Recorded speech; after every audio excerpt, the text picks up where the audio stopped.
No coração de uma vila antiga, onde as casas ainda eram feitas de barro e os sinos tocavam apenas ao pôr do sol, havia um jardim cercado por muros altos, cobertos de musgo. Ninguém mais se lembrava de quem o havia plantado, nem de quando. As crianças diziam que lá dentro o tempo dormia, e os velhos afirmavam que o vento evitava soprar por ali. Mas dentro daquele muro silencioso vivia alguém, uma tartaruga chamada Mira. Mira não era grande nem especialmente bela. Sua carapaça tinha rachaduras antigas, e seus olhos, pequenos e serenos, pareciam carregar o peso de muitos invernos. Ela vivia sozinha naquele jardim esquecido, cercada por árvores que já haviam parado de florescer e por um lago que refletia apenas o cinza do céu. Mesmo assim, todos os dias, sem falta, Mira saía de sua toca feita de folhas secas e caminhava lentamente até o lago. Mergulhava o bico na água e bebia com calma, como se saboreasse cada gota. Depois seguia até uma pequena clareira, onde cresciam as últimas flores, frágeis, pálidas, mas ainda vivas. Era ali que ela ficava, observando o vento mover as folhas e ouvindo o mundo passar do lado de fora do muro. Ninguém visitava aquele lugar. As pessoas da vila acreditavam que o jardim era amaldiçoado, pois nada parecia crescer além do musgo e das ervas que o vento trazia. Os mais jovens jogavam pedras por cima do muro para ouvir o som do impacto, e os mais velhos balançavam a cabeça, dizendo que certas coisas deviam ser deixadas em paz. Mas Mira não se importava. Para ela, aquele jardim era o mundo inteiro. Cada pedra tinha um significado, cada flor uma memória. Às vezes, ao entardecer, ela observava o reflexo das nuvens no lago e via figuras antigas, sombras de quem um dia viveu ali. E então, baixinho, como se falasse para alguém que ainda estivesse ouvindo, ela dizia: "Eu ainda estou aqui e ainda cuido do que restou." Um dia, o silêncio do jardim foi interrompido. Do outro lado do muro, ouviu-se o som de passos apressados. Era uma menina chamada Lia, que havia fugido da casa da avó depois de uma discussão. Com lágrimas nos olhos e um pedaço de pão nas mãos, ela procurava um lugar para se esconder. Quando encontrou uma rachadura no muro, empurrou com força até abrir espaço suficiente para passar. Do outro lado, ela ficou parada, surpresa. O jardim era maior do que imaginava. O ar tinha cheiro de terra molhada e flores antigas, e o canto distante dos grilos criava uma melodia suave. Lia caminhou alguns passos e, de repente, viu Mira, parada no meio da clareira, olhando-a sem medo.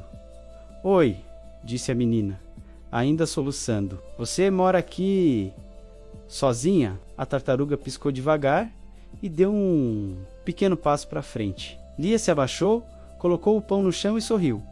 "Pode ficar com um pedaço. Eu não estou com muita fome."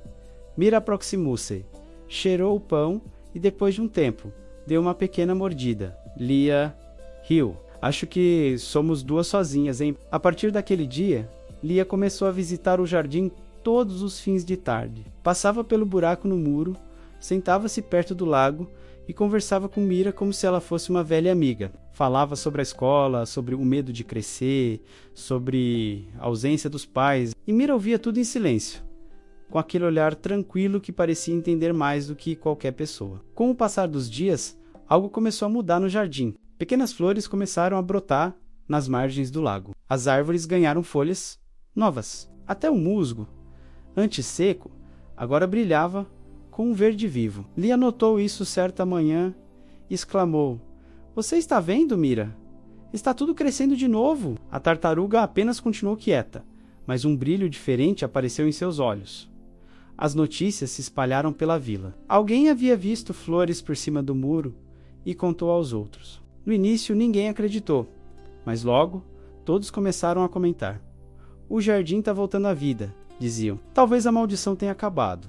Curiosos, os aldeões decidiram abrir o portão que há décadas permanecia trancado. Quando o fizeram, encontraram Lia sentada na grama, cercada por flores, e a tartaruga ao seu lado.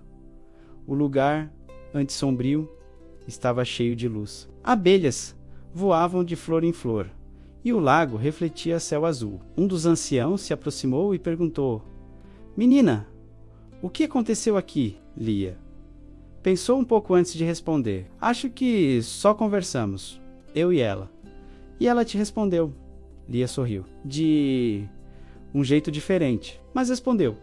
Os aldeões começaram a visitar o jardim novamente. Trouxeram sementes, regadores e pássaros, em gaiolas que logo foram libertos. A vida voltou a pulsar naquele lugar. E mira, a tartaruga silenciosa observava tudo com a paciência de quem sempre soube que o tempo certo chegaria. Mas os dias bons nunca duram para sempre. Um verão muito quente chegou, a água do lago começou a baixar, as flores murcharam e as folhas das árvores ficaram amarelas. As pessoas ocupadas com suas colheitas deixaram de visitar o jardim. Lia também passou a vir menos. Havia crescido e a escola em outra cidade tomava seu tempo.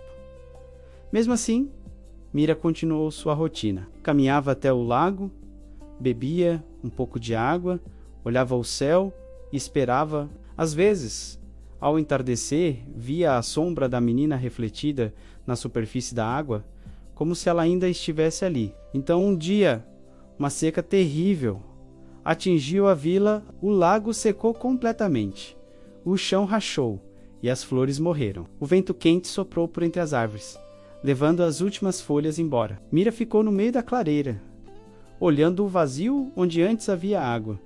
Estava cansada, mas não triste. Sabia que tudo na vida tinha seu ciclo. Naquela noite, uma tempestade se formou. Raios cortaram o céu e o vento rugiu como nunca antes. O muro do jardim, velho e desgastado, começou a ruir. Mira tentou se abrigar em sua toca, mas a chuva era forte demais. As águas voltaram, mas não como antes. Invadiram tudo, cobrindo o solo, derrubando o que ainda estava de pé. Quando o dia amanheceu, o jardim estava destruído, mas algo havia mudado. No centro da clareira, onde o lago costumava estar, havia um novo broto, pequeno e verde, nascendo entre as rachaduras da terra. Lia voltou semanas depois, ao saber da enchente. Correu até o muro e entrou pelo mesmo buraco de sempre. Chamou por Mira, mas não a encontrou. Apenas o broto brilhando ao sol. A menina chorou baixinho, então notou algo no chão menos a carapaça de Mira, parcialmente enterrada na lama, protegendo o pequeno broto. Lia se ajoelhou, limpou a carapaça com as mãos e sussurrou. Você protegeu o jardim até o fim, não foi? Ela ficou ali por horas, até que o sol começou a se pôr. Antes de ir embora, colocou a carapaça ao lado do broto e disse: eu vou cuidar dele agora, tá bem? Assim como você cuidou de tudo isso. Os anos passaram, Lia cresceu, voltou a viver na vila e se tornou o guardiã do jardim. Plantou árvores novas, escavou um novo lago e construiu um pequeno portão de madeira no muro. Às vezes, quando o vento soprava mais forte, ela achava ouvir passos lentos entre as folhas, como se Mira ainda andasse por ali. E de certa forma, andava. O broto que Mira havia protegido cresceu e se transformou em uma grande árvore. Suas raízes se espalharam pelo solo, suas flores brancas enfeitavam o ar. As pessoas da vila diziam que, à noite, a árvore brilhava sob a luz da lua, e quem se sentava debaixo dela sentia uma paz que não sabia explicar. Lia sempre levava as crianças da escola até lá e contava a história da tartaruga que havia cuidado do jardim, quando ninguém mais acreditava. Ela era lenta, perguntavam. Era, respondia Lia, mas a paciência dela salvou tudo o que existia aqui.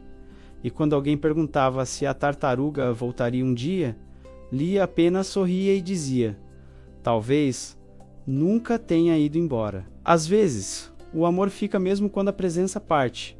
Moral da história: a vida nem sempre precisa correr. Às vezes a força está em esperar, cuidar e permanecer. A paciência, como a tartaruga, pode parecer lenta, mas move o mundo de forma silenciosa. E o amor verdadeiro nunca desaparece, apenas muda de forma. Se gostou, curta, comente e compartilhe. Até o próximo vídeo.